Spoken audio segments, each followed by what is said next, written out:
So today is, I've forgotten. So today is the 3rd of January. Living in Edinburgh, we witnessed another year of hogmany.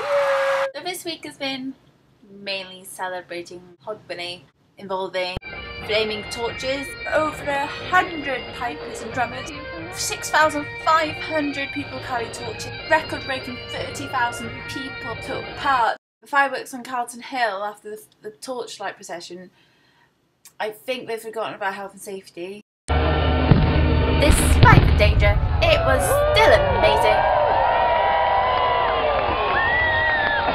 But there was still a lot of danger. Do not put the torches in there. And dancing in the street.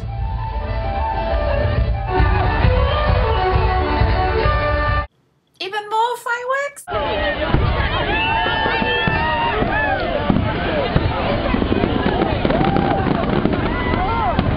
Just wow! Lots of scary noises coming from outside.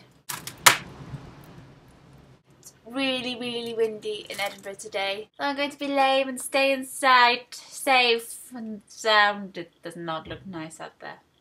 I still need to write 2,000 words on Charlie Harper. I love his pictures so much.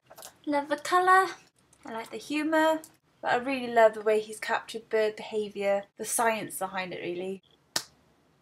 So, better go on and do that. I hope you enjoyed the video. Shorter than I thought, but then I had to do it quite quickly after New Year's. But maybe that's better. Bye!